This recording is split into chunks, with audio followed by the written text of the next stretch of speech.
Hey y'all. Make sure you are smoking a blunt when you are watching this.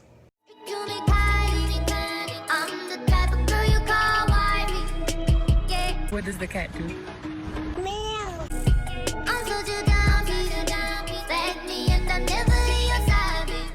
Okay, so I know. It's been a long time. I asked for a week. You guys were so generous with that. But things just kept happening, like it just did not stop. And if I were waiting on things to stop, I would never post another video. But I don't feel too bad because you guys did see me via the Justice League and the Yes God Roundtable. So I was present. I just wasn't posting anything. So I know that this is long overdue, and I'm making it a hotbox so we can just openly discuss. This is really about the shit we do for love, but I wanted to put other things in this discussion because I know you guys want to know where the hell I've been. So, of course, outside of the many things going on in the Black Lives Matter movement, life has been happening. I've been working. I'm an essential worker, and I had a friend that is not really in my life anymore. I don't know, but in all of that, I found a spark to an old passion of mine. I'm trying to tell you without telling you, because I'm not ready to tell you exactly what it is, but I'm doing some things, and you guys will find out what it is very soon. I know people say that all the time, but I'm talking like soon. So the shit we do for love. Okay, so I reviewed up until episode 5, and then everything started happening. So from 6 to 9, I did not review or watch, but I binge watched all of those episodes last night, and we're gonna just openly discuss. Now, because this is an open discussion, I did not take notes, so I'm not really gonna run through the episodes. I'm gonna just kind of talk about the situations and the characters. So, first things first, Will and Travis. I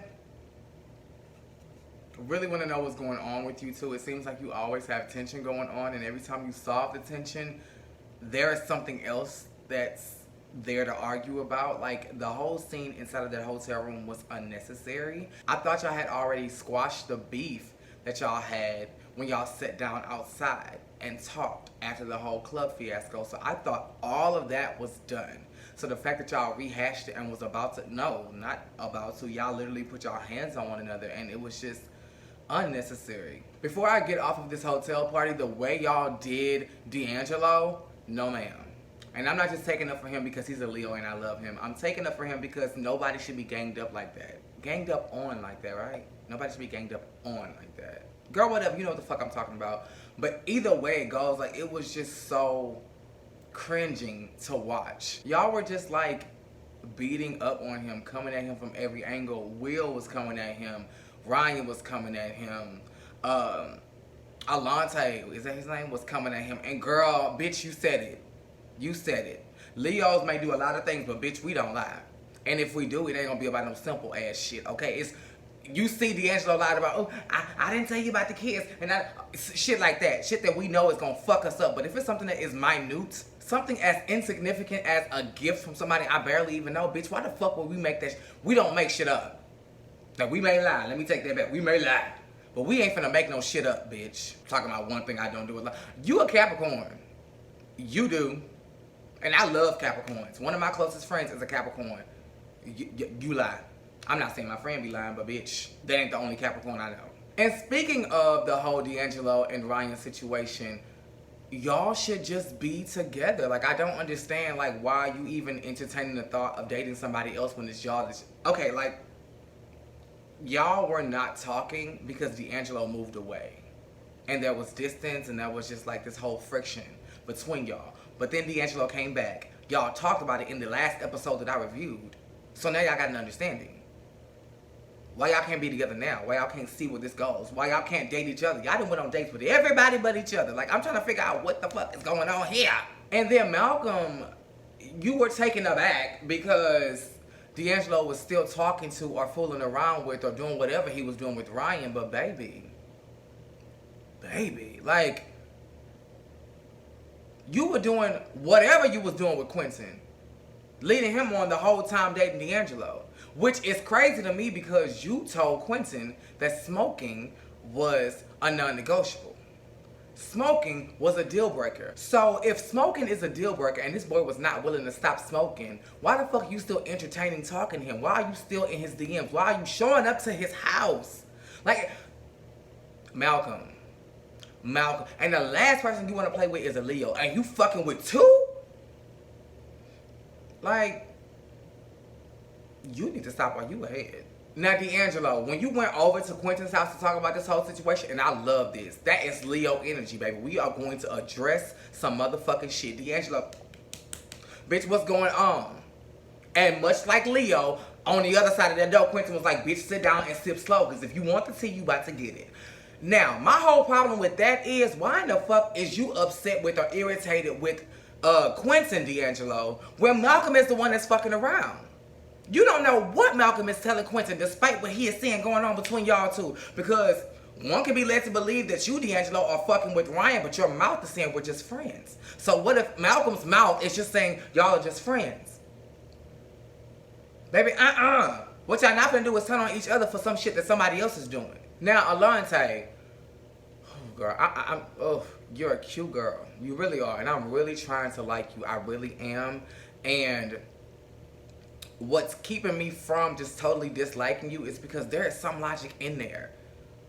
You can just be such a bitch sometimes, and it's just like, girl, you are the reason why when people see somebody attractive, they just automatically assume that we're a bitch, or that we're rude to people, or that we're heartless, or that we're selfish, or that we're arrogant because you possess those qualities, when in reality, like, no ma'am. Not to mention the fact that none of these dates are really panning out. Even the ones you say are going great and have gone great, there's no follow-up. Outside of the date that you had with Will, that you say, oh, we got a connection, but we ain't seen shit. We ain't seen you and Will together once since that. Outside of the little hotel situation. And where the fuck is Will? Why is Will and this, what's his name? Damien. They wasn't at the cabin. It's like, baby, if it's going to be a group meetup, let's make sure that everybody can make it. But back to Alante, baby, I need you to make up your mind. Make up your mind. Is it going to be Malcolm? Is it going to be Will? Figure it out. Because when Will is not around, you on Malcolm like motherfucking glue. You waited good and well. First of all, okay, let me move past that. You waited good and well until you saw in your peripheral everybody walking up, including D'Angelo, the one person he was supposed to be dating. And that's when you, hanging on him. Like, just hanging. Girl. And I want you to get rid of that whole, oh, I'm little, I'm petite, get rid of that syndrome, girl. I'm small too. I'm 5'7" and $130. Like, okay. But I'm not, pick me up. Girl, you ain't a fucking toddler. You a grown-ass man. Malcolm, I want you to make up your goddamn mind as well. Is it gonna be you want the boy despite his smoking, or you don't? Are you gonna fuck with D'Angelo, or are you not? Okay, because him kissing Ryan shouldn't have been a big surprise to you, because going into this situation, you should have already known what the dynamic between him and Ryan was. Especially given the fact that you have access to the nigga he's talking about. That conversation between you and Ryan should have happened well before you found out about some fucking kiss. Quite honestly. Damien, you're cute. I think you are the first soft top that I find appealing and attractive, and that I would literally date. I don't know what it is about you. I see them tight pants and I see the little hair, and I know that you a little zesty. But I don't care, you know? And I'm learning to break that barrier down just to see a gay man for who he is. A gay man does not have to be all masculine or all feminine. I'm not all masculine or all feminine. I'm more feminine, but, you know, I do realize I'm a man. Oh, and speaking of that scene, Alante, Rabbi don't want you. He didn't want you on that little rock. He didn't want you at that little picnic table where you was hanging on Malcolm trying to show off in front of D'Angelo. He don't want you. Half the time when you talking to him, his attention is somewhere else. If that ain't a sure sign that, bitch, I don't see you because I don't see it for you, I don't know what it is. And you have to take that with a grain of salt. You fine, yeah, you cute, yeah, you attractive, yeah, but you ain't for everybody. Now the cabin, situation was cute. I love how D'Angelo and Ryan ended up being in the same room. That was cute. I wonder how everything is going to turn out, given that homeboy that's actually is the new boy with the hair like mine. Is he a cast member or is he just a hanger-on? Like, I need to know because he don't have no confessional and, bitch, he at the cabin. That other boy was at the cabin that Travis was, baby, thirsting after. And Travis, you got, baby, when you wish upon a star, it makes no difference who you are. Because, bitch, you got your wish. You bunk away. But the thing is, homeboy was in the background like, So you gonna have to change that, okay? Maybe you gotta stop being so abrasive. I'm learning that too. The niggas that I talk to do not even know about the Cast Me Out because I know that this is a side of me that can be a bit strong for some people. So, you know, ease into stuff. You got, no, bring it down. You're working too hard. Bring it down, tone it down, and just be demure, bitch. Your personality is already loud enough. Your presence is already loud enough. Demure, bitch. Read the room. Read the room. Now back to Malky. I don't know how your little situation with homeboy is going to work out, given that y'all in the same room, and the next morning Quentin is going to show up, and you've been spitting sweet nothings in his ear the whole entire time. Because, see, D'Angelo is off you. He gone. When he chose Ryan over your ass, that pretty much sealed the deal right there. You knew, he knew. It's a wrap. But you and Quentin still may have something going on. Quentin is a Leo like me, bitch. We ain't about that shit. We're sweet. We are kind. We will give you the... Well, no, not the shirt. I will buy you a shirt. I will. If you need a shirt, I will buy you one. But it seemed like in the little season finale trailer that his issue ain't with you. His issue is with Travis. And I'm trying to figure out what the fuck because y'all had a little semi-issue at the hotel. And I'm just like, why?